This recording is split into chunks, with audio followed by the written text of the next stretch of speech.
एक महिला मंच पर नृत्य कर रही है। हजारों लोग तालियां बजा रहे हैं। ढोलकी की आवाज गूंज रही है। लावणी अपने चरम पर है और तभी अचानक उसे प्रसव पीड़ा शुरू हो जाती है। लोग घबरा जाते हैं। मंच के पीछे अफरातफरी मच जाती है। कुछ ही देर बाद वह एक बच्चे को जन्म देती है। लेकिन कहानी यहीं खत्म नहीं होती। सबसे चौंकाने वाली बात तो इसके बाद होती है। बच्चे को जन्म देने के कुछ ही समय बाद वह फिर से मंच पर लौट आती है और नाचना शुरू कर देती है। यह किसी फिल्म का सीन नहीं है। यह किसी लेखक की कल्पना नहीं है। यह महाराष्ट्र की महान लावणी और तमाशा कलाकार विठाबाई नारायण गांवकर की असली कहानी है। और अब इसी अविश्वसनीय जीवन को बड़े पर्दे पर लेकर आ रही हैं श्रद्धा कपूर अपनी नई फिल्म ईथा में। लेकिन आखिर कौन थी विठाबाई नारायण गांवकर? क्यों आज भी उन्हें तमाशा सम्राज्ञी कहा जाता है? और क्यों उनकी जिंदगी किसी भी फिल्मी कहानी से ज्यादा प्रेरणादायक मानी जाती है? आइए जानते हैं। विठाबाई का जन्म महाराष्ट्र के पंढरपुर में हुआ था।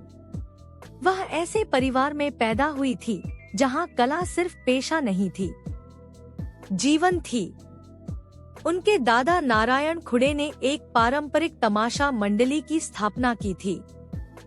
बाद में उनके पिता और चाचा ने उस विरासत को आगे बढ़ाया। यानी बचपन से ही विठाबाई के आसपास संगीत था, नृत्य था, लोक कला थी और मंच की चमक थी। जब दूसरे बच्चे खेलते थे तब छोटी विठा लावणी के बोल सीख रही थी। जब दूसरे स्कूल जाते थे तब वह कलाकारों को मंच पर प्रदर्शन करते देखती थी।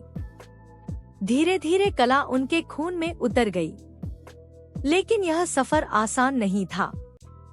परिवार आर्थिक मुश्किलों से गुजर रहा था। घर चलाना कठिन हो रहा था। ऐसे समय में बहुत छोटी उम्र में ही विठाबाई मंच पर उतर गईं। शुरुआत में यह मजबूरी थी, लेकिन जल्द ही यह उनकी पहचान बन गई।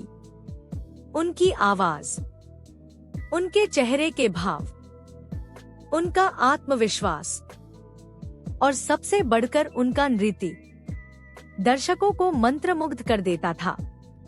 जहां भी उनकी मंडली जाती, लोगों की भीड़ उमड़ पड़ती।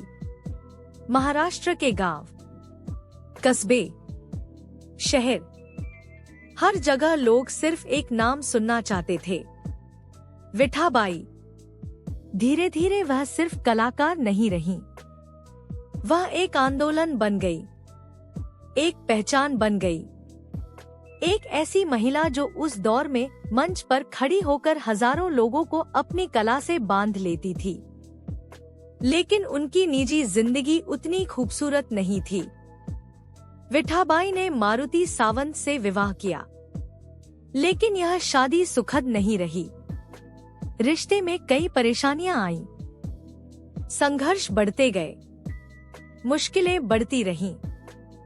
लेकिन विठाबाई ने कभी मंच नहीं छोड़ा। उन्होंने अपनी निजी परेशानियों को अपनी कला के रास्ते में नहीं आने दिया। यही उनकी सबसे बड़ी ताकत थी। और फिर आया वह क्षण जिसने उन्हें हमेशा के लिए अमर बना दिया। वह गर्भवती थी।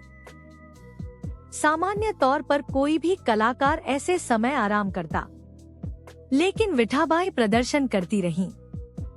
एक शो के दौरान उन्हें अचानक प्रसव पीड़ा शुरू हुई। स्थिति गंभीर थी। उन्हें मंच से हटाया गया और कुछ समय बाद उन्होंने बच्चे को जन्म दिया।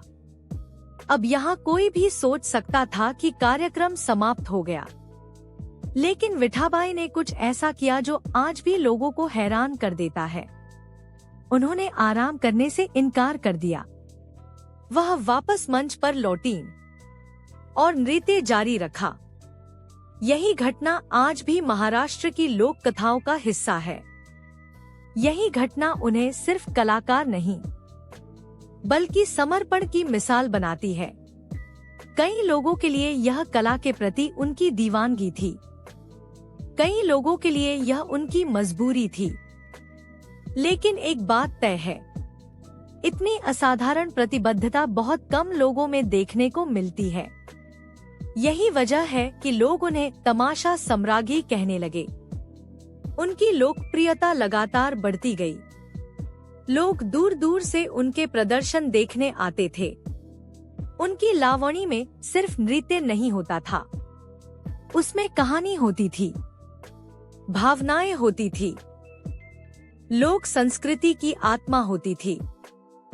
वह मंच पर आती थी और पूरा माहौल बदल जाता था। उनकी कला ने तमाशा और लावणी को नई पहचान दी। एक समय ऐसा आया जब उनका नाम महाराष्ट्र की सांस्कृतिक पहचान बन गया। उनके योगदान को देखते हुए उन्हें राष्ट्रपति पुरस्कार से भी सम्मानित किया गया। यह सिर्फ उनका सम्मान नहीं था, यह पूरी लोककला परंपरा का सम्मान था। विठाबाई ने साबित कर दिया था कि लोककला किसी भी बड़ी कला से कम नहीं होती। सालों तक उन्होंने मंच पर राज किया, लेकिन समय किसी को नहीं बख्शता। आखिरकार 2002 में लकवे के दौरे के बाद उनका निधन हो गया। उनकी उम्र 66 वर्ष थी, लेकिन उनकी कहानी वहीं खत्म नहीं हुई, क्योंकि महान कलाकार कभी सचमुच नहीं मरते, वे अपनी कला में जीवित रहते हैं। आज भी महाराष्ट्र में उनका नाम सम्मान के साथ लिया जाता है। उनकी याद में महाराष्ट्र सरकार ने Vithabai Narayan Gamkar lifetime achievement award शुरू किया। यह सम्मान उन कलाकारों को दिया जाता है जो लोक कला के लिए असाधारण योगदान देते हैं। और अब सालों बाद उनकी कहानी एक बार फिर जीवित होने जा रही है, फिल्म ईथा के जरिए। फिल्म का नाम भी बेहद खास है, क्योंकि ईथा दरअसल विठाबाई के नाम विठा का स्थानीय मराठी उच्चारण है। यानी यह सिर्फ फिल्म का नाम नहीं, उनकी पहचान है।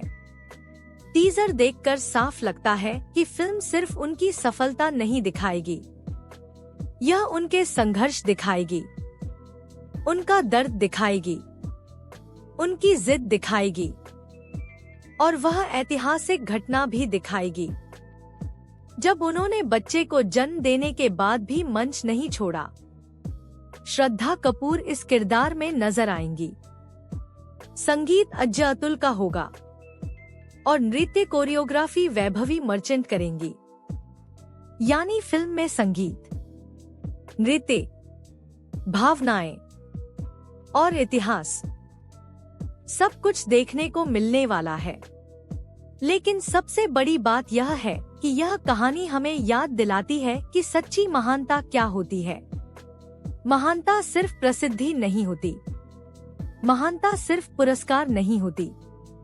महानता वह होती है जब इंसान अपनी कला, अपने जुनून और अपने सपनों के लिए हर मुश्किल का सामना करे।